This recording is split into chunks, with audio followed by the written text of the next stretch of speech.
What are scalar और vector quantities? Scalar और vector quantities क्या होते हैं?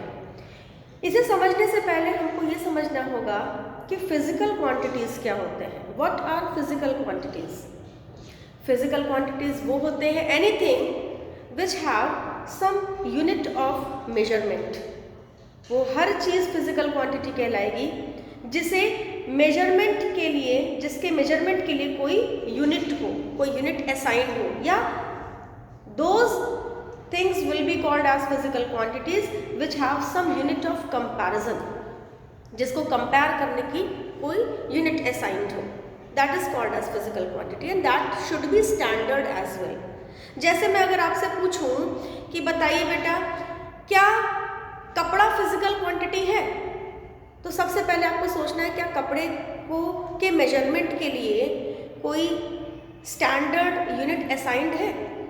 आप कहेंगे यस मैम, कपड़ा एक फिजिकल क्वांटिटी है। क्यों है? क्योंकि मैम कपड़े को तो मीटर में मेजर करते हैं।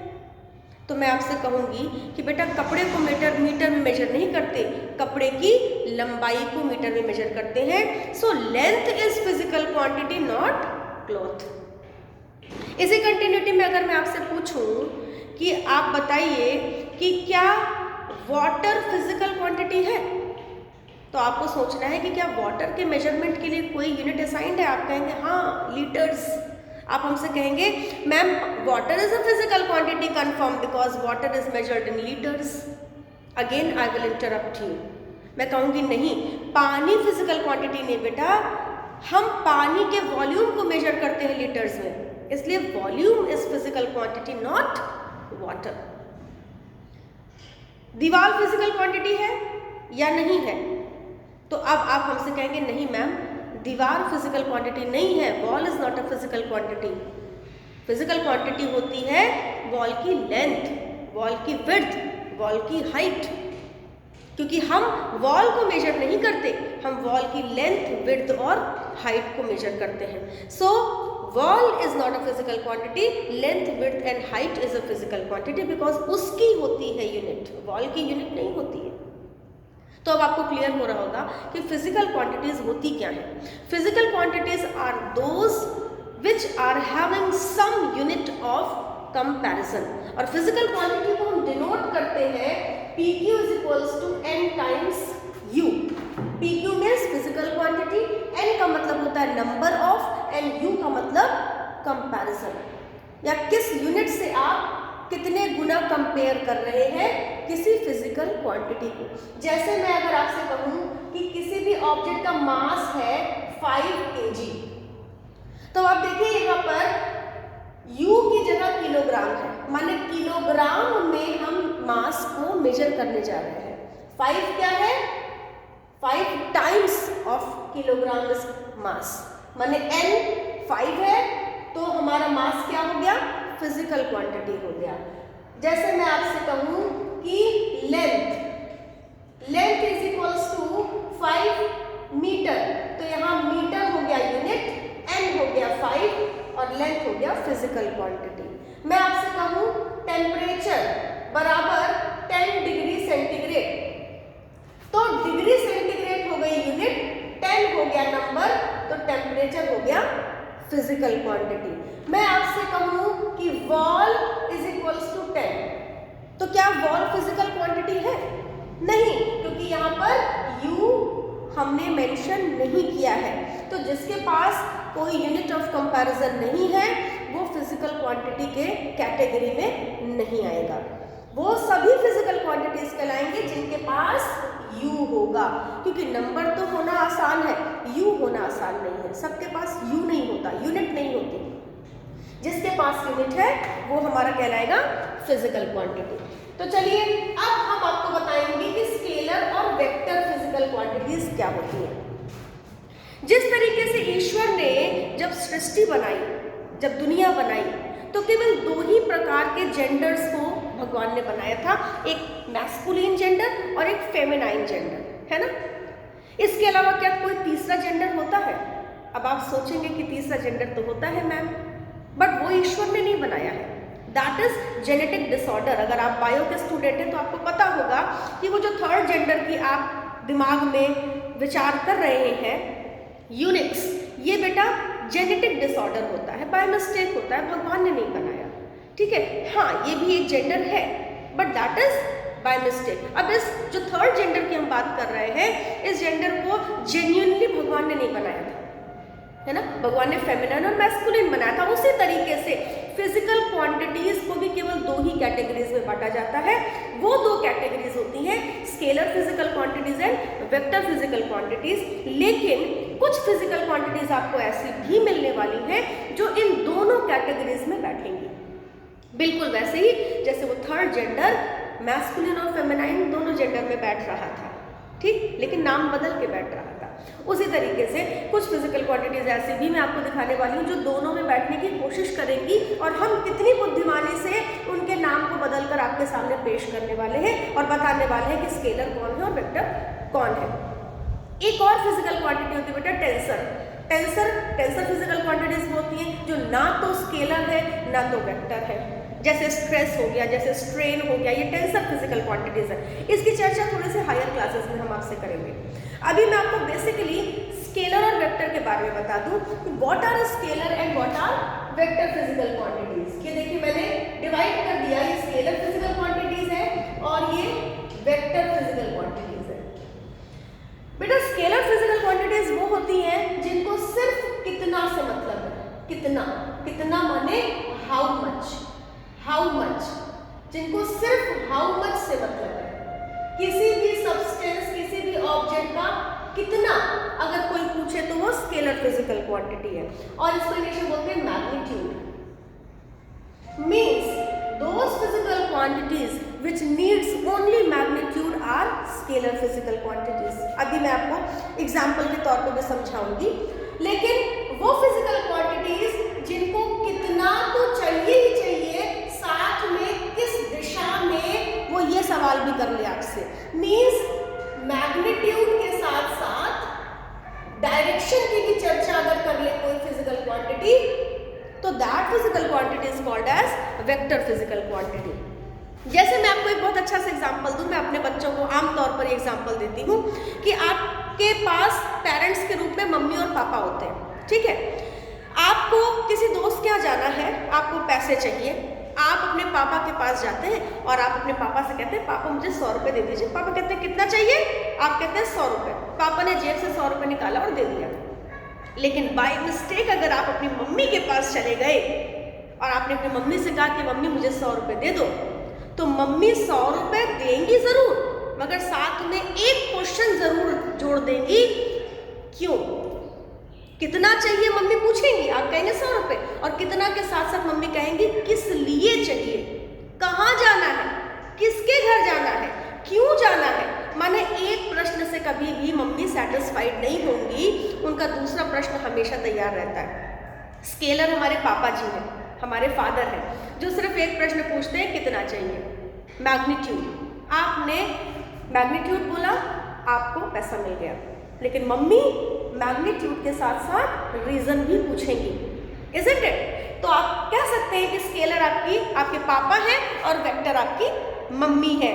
तो जो मैग्नीट्यूड से संतुष्ट हो जाए दैट इज स्केलर, और जो मैग्नीट्यूड के साथ साथ डायरेक्शन की भी चर्चा कर ले वो है vector physical quantity. So what are scalar? Those physical quantities which needs only magnitude are called as scalar physical quantities, and those physical quantities which needs not only magnitude but direction also are called as vector physical quantities.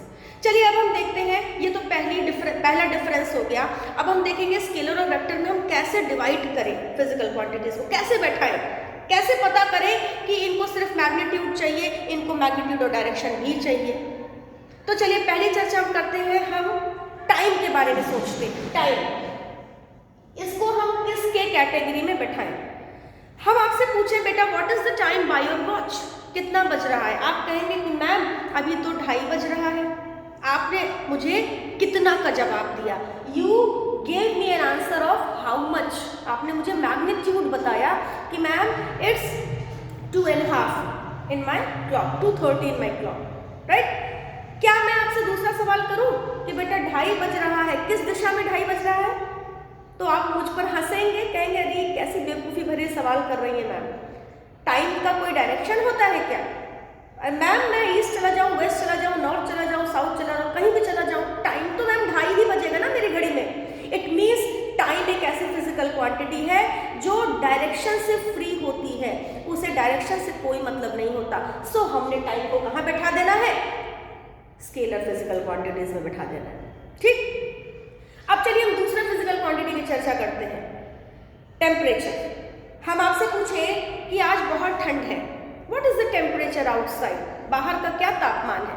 आप हमसे कहेंगे ma'am it's 16 degree centigrade outside, बाहर 16 degree centigrade का temperature है। मैंने आपसे दूसरा प्रश्न किया, बेटा 16 डिग्री सेंटीग्रेड किस दिशा में? आप फिर मुझ पर हंसेंगे और कहेंगे कि मैम को क्या हो गया है, टेम्परेचर को डायरेक्शन से क्या मतलब है मैम? तो फिर हमको ये समझ में आया कि टेम्परेचर जिसको डायरेक्शन से मतलब ही नहीं है, वो सिर्फ मैग्नीट्यूड चाहता है, तो टेम्परेचर भी हमारा स्केलर फिजिकल क्वांटिटी हो गया। तीसरा एग्जांपल, हम आपसे पूछें कि बेटा आपका घर यहाँ से कितनी दूर है? आपसे मैंने पूछा बेटा आपका घर कितनी दूरी पर है, आपसे मैंने डिस्टेंस की चर्चा की है कि आपका घर कितनी दूरी पर है, दूरी माने डिस्टेंस। आपने कहा मैम मेरा घर 5 किलोमीटर की दूरी पर है। आपसे मैंने हाउ मच पूछा, आपने मुझे हाउ मच दे दिया। अब मैं आपसे दूसरा प्रश्न करने लगी कि बेटा 5 किलोमीटर किस दिशा में? अब आप मुझ पर नहीं हंसेंगे, अब आप कहेंगे हाँ क्वेश्चन तो जेन्युइन है कि डायरेक्शन मैग्नीट्यूड के साथ साथ, सॉरी डिस्टेंस हमारा मैग्नीट्यूड के साथ साथ डायरेक्शन नामक प्रश्न पे भी फिट बैठता है। मेरे इस प्रश्न का जवाब आपने दिया कि मैम मेरा घर 5 किलोमीटर ईस्ट डायरेक्शन में है, राइट? आपने अभी मुझसे नहीं कहा कि मैम डायरेक्शन से क्या मतलब है डिस्टेंस को। ठीक, तो इसका मतलब डिस्टेंस जो था वो मैंने कितना पूछा तो भी सही था, और जब मैंने आपसे पूछा कि किस दिशा में तो भी डिस्टेंस सही था। यही है वो फिजिकल क्वांटिटी जिसके बारे में मैं कह रही थी कि वो दोनों में बैठने का प्रयास करेगा। ये वो डिस्टेंस है जो सिर्फ कितना पूछ रहा है, और ये वो डिस्टेंस है जो कितना और किस दिशा में पूछ रहा है। ये वो डिस्टेंस है जो कह रहा है आपका घर कितनी दूर है, और ये वो डिस्टेंस है जो आपसे पूछ रहा है आपका घर कितनी दूर किस दिशा में है। ठीक, तो अब डिस्टेंस दो के दोनों प्रश्नों के साथ बिल्कुल परफेक्ट बैठ रहा है, इसलिए इसको दोनों कैटेगरीज में हमने बैठा दिया। अब समस्या ये हुई कि हम किस वाले डिस्टेंस की बात कर रहे हैं, ये कैसे पता चलेगा? क्या बार बार हमको बताना पड़ेगा कि हम डायरेक्शन वाले डिस्टेंस की चर्चा कर रहे हैं? क्या बार बार हमको बताना पड़ेगा कि हम केवल मैग्नीट्यूड वाले डिस्टेंस की चर्चा कर रहे हैं? इस प्रॉब्लम का एक ही हल था। क्या था? हमने कहा कि अगर हम डायरेक्शन वाले डिस्टेंस की चर्चा करेंगे तो उस डायरेक्शन वाले डिस्टेंस को हम डिस्प्लेसमेंट के नाम से बुलाएंगे। ठीक, अगर हम डायरेक्शन वाले डिस्टेंस की चर्चा करेंगे तो उसको हम किस नाम से बुलाएंगे? डिस्प्लेसमेंट के नाम से बुलाएंगे। और अगर हम बिना डायरेक्शन वाले डिस्टेंस की चर्चा करेंगे तो उसे हम डिस्टेंस के नाम से बुलाएंगे। ठीक, तो डिस्प्लेसमेंट क्या है? What is displacement? Displacement is nothing but distance in a particular direction. तो यहां से हमको डिस्टेंस स्केलर में मिला और डिस्प्लेसमेंट वेक्टर में मिल गया। लेकिन डिस्प्लेसमेंट कोई पड़ोसी नहीं है बेटा, डिस्प्लेसमेंट डिस्टेंस ही है, लेकिन दिशा के साथ। इसका सिंबल होता है S, इसका भी सिंबल बेटा S होता है, लेकिन अगर सिंबल में हमने कुछ एडिशन नहीं लगाया तो हम फिर कंफ्यूज हो जाएंगे। तो वेक्टर क्वांटिटीज के सिंबल में हम ऊपर एक तो एरो लगा देते हैं, इसका मतलब distance in a particular direction. Scalar और वेक्टर क्वांटिटी में ये भी एक बहुत बड़ा अंतर है कि स्केलर क्वांटिटीज के ऊपर ऐसा एरो नहीं बना होता, लेकिन वेक्टर क्वांटिटीज के ऊपर हम ऐसा एरो बना देते हैं जिसे हम बार भी बोलते हैं। ठीक है, अब मेरे ख्याल से आपको धीरे धीरे समझ में आ रहा होगा कि हम किस तरीके से कैटेगराइज कर रहे हैं। नेक्स्ट एग्जांपल हमने उठाया स्पीड। ठीक, हमने आपसे पूछा कि बेटा कल मैंने आपको सड़क पर देखा था, आप इतनी तेज गाड़ी क्यों चला रहे थे? कि कितनी तेज गाड़ी आप चला रहे थे? मैंने आपसे पूछा आप सड़क पर कितनी तेज गाड़ी चला रहे थे? आपने कहा मैम 60 किलोमीटर पर आवर से तो गाड़ी चला रहा था मैं। तो इसका मतलब स्पीड में हमने जब मैग्नीट्यूड पूछा तो मेरा प्रश्न बिल्कुल सही था। अब मैं आपसे इसी स्पीड में पूछ रही हूँ कि बेटा आप 60 किलोमीटर पर आवर से गाड़ी चलाकर कहाँ जा रहे थे? तो अभी भी आप मुझ पर हंसेंगे नहीं, बल्कि आप जवाब देंगे कि मैम मैं 60 किलोमीटर पर आवर की गाड़ी से चला करके हॉस्पिटल जा रहा था, मेरा एक दोस्त बीमार हो गया, उसे देखने। राइट? माने दोनों ही प्रश्न मेरे जायज थे और दोनों ही प्रश्न में आपको हंसी नहीं आई ना। इसका मतलब स्पीड हमारा मैग्नीट्यूड से भी संतुष्ट करेगा हमको, और स्पीड हमारा वेक्टर में बैठ करके डायरेक्शन और मैग्नीट्यूड के साथ भी हमको संतुष्ट कर रहा था। लेकिन फिर वही समस्या कि हम डायरेक्शन वाले स्पीड की अगर चर्चा करेंगे तो क्या उसको भी स्पीड ही बोलेंगे? तो हमने कहा नहीं भाई, डायरेक्शन वाले स्पीड की अगर आप चर्चा करिएगा तो उसको आप वेलोसिटी बोलिएगा, ठीक? और बिना डायरेक्शन वाले स्पीड की जब आप चर्चा करिएगा तो उसको आप स्पीड बोलिएगा। तो what is velocity? Velocity is nothing but speed in a particular direction. तो आपने देखा कि जब स्पीड के साथ एक और प्रश्न जुड़ गया तो वो वेक्टर में आकर के बैठ गया, लेकिन वेक्टर में बैठते ही उसने अपने नाम को चेंज कर लिया, क्योंकि इसका नाम अब बड़ा हो रहा था ना, speed in a particular direction, इतना लंबा कौन बोले, तो सिंपल सा वेलोसिटी बोल दीजिए। तो velocity is what? It is a speed in a particular direction. तो इस तरीके से हम कैटेगराइज करते चले गए और हमको एक लंबी लिस्ट मिल गई स्केलर फिजिकल क्वांटिटीज और वेक्टर फिजिकल क्वांटिटीज की। यहाँ पर भी मैं आपको बता दूं कि स्पीड का सिंबल होता है v। यहाँ पर भी हमने वेलोसिटी को v से डिनोट किया, लेकिन ये स्पीड है इन अ पर्टिकुलर डायरेक्शन, तो हमको स्पीड के ऊपर एक बार देना पड़ा, एक एरो देना पड़ा। तो second difference in scalar and vector quantities क्या हो गई कि scalar quantities are denoted by a symbol without a arrow on their head, while vector quantities are denoted by a symbol with an arrow on their head denoting the direction. Right? तीसरा difference, scalar physical quantities केवल magnitude से मतलब रखती है, means कितना, और कितना का जवाब बेटा कभी भी निगेटिव नहीं होता। जैसे मैं आपसे पूछूं आपके घर कितने मेहमान आए थे, तो क्या आप कभी कहेंगे मेरे घर -5 मेहमान आए थे मैम? कभी नहीं। मैं आपसे पूछूं आपकी हाइट कितनी है, तो आप अपने हाइट का जवाब हमेशा पॉजिटिव में देंगे, मैम मेरी हाइट 5 फुट 2 इंच है। क्या कभी आप कहेंगे मेरी हाइट -5 फुट 2 इंच है? Never. Means scalar quantities can never be negative, it will always be positive, ठीक? लेकिन वेक्टर क्वांटिटीज से अगर हम चर्चा करें तो ये डायरेक्शन ओरिएंटेड होता है, it can be positive, negative और जीरो। ये हो गया डिफरेंस नंबर 3। अब और क्या कोई डिफरेंस आपको समझ में आ रहा है स्केलर और वेक्टर क्वांटिटीज में? तो इस तरीके से हम सोचते जाएं, एडिशन करते चले जाएं। आप एग्जाम्पल्स बहुत सारे बढ़ा सकते हैं। हाँ, एक मुझे बात और समझ में आ रही जो मुझे बता देनी चाहिए, जैसे टेम्परेचर की बात अगर हम करें तो आपके दिमाग में आएगा कि मैम अभी तो आपने कहा कि स्केलर हमेशा पॉजिटिव होता है, नेगेटिव नहीं हो सकता, तो टेम्परेचर तो मैम नेगेटिव में भी एग्जिस्ट करता है, -10 डिग्री सेंटीग्रेड, -2 डिग्री सेंटीग्रेड में भी चलता है। तो मैं आपको बताऊं बेटा कि स्केलर क्वांटिटी में जो टेम्परेचर है इसमें माइनस का मतलब डायरेक्शन नहीं है। टेम्परेचर में माइनस का मतलब होता है डिग्री ऑफ हॉटनेस। अगर टेम्परेचर माइनस में जा रहा है इसका मतलब डिग्री ऑफ हॉटनेस बहुत कम है, और अगर टेम्परेचर प्लस में जा रहा है तो हम कहते हैं डिग्री ऑफ हॉटनेस बहुत ज़्यादा है। बेटा कोल्डनेस कुछ नहीं होता, there is nothing like cold, cold कुछ नहीं होता, absence of heat is cold, ठीक? And excess of heat is what, ठीक?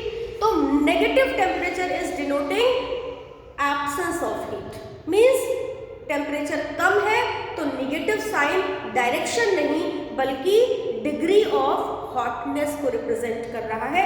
इसलिए नेगेटिव होने के बावजूद हमारा टेम्परेचर स्केलर में बैठता है। ऐसे कई फिजिकल क्वांटिटीज आपको मिलेंगी जो निगेटिव के होने के बावजूद स्केलर में बैठेंगी, जैसे वर्क हो गया। वर्क, आप टाइप्स ऑफ वर्क जब पढ़ेंगे तो आप कहेंगे मैम इसमें तो निगेटिव वर्क भी होता है। Again I will object you कि बेटा निगेटिव वर्क में जो निगेटिव सिंबल आ रहा है that is because of theta, angle between force and displacement. Displacement और फोर्स के बीच का जो थीटा है उसकी वजह से वर्क निगेटिव हो रहा है, डायरेक्शन की वजह से वर्क निगेटिव नहीं हो रहा है। और वर्क जो होता है वो स्केलर एडिशन के रूल को फॉलो करता है, वेक्टर एडिशन के रूल को फॉलो नहीं करता, इसलिए वर्क स्केलर है। ऐसे कई फिजिकल क्वांटिटीज आपको मिलने वाले हैं जो निगेटिव होने के बावजूद आपके स्केलर में बैठेंगे। एक और मैं आपको चर्चा कर दूं, इलेक्ट्रिक करंट। इलेक्ट्रिक करंट तो डायरेक्शन ओरिएंटेड होता है, हमेशा पॉजिटिव टू नेगेटिव जो कन्वेंशनल करंट होती है वो हमेशा हायर टू लोअर पोटेंशियल जाती है, डायरेक्शन इसकी निश्चित है, उसके बावजूद इसको हम स्केलर में क्यों रख रहे हैं? यहाँ पर भी एक ही कारण है कि जो इलेक्ट्रिक करंट होता है वो वेक्टर एडिशन के नियम को फॉलो नहीं करता है, वो स्केलर एडिशन के नियम को फॉलो करता है, इसलिए वो निगेटिव होने के बावजूद हम निगेटिव नहीं, डायरेक्शन उसके पास होने के बावजूद वो स्केलर में बैठता है। तो ये अब आप हमसे पूछेंगे कि मैम ये स्केलर और वेक्टर एडिशन होता क्या है? स्केलर और वेक्टर एडिशन थोड़ा सा आप इंतजार करिए, हायर क्लासेस माने क्लास 11 में जब आप आएंगे तो स्केलर और वेक्टर एडिशन की चर्चा आपसे विधिवत की जाएगी। तो this is all about your scalar and vector physical quantities. Any doubt regarding any point, ask me by message. Thank you very much.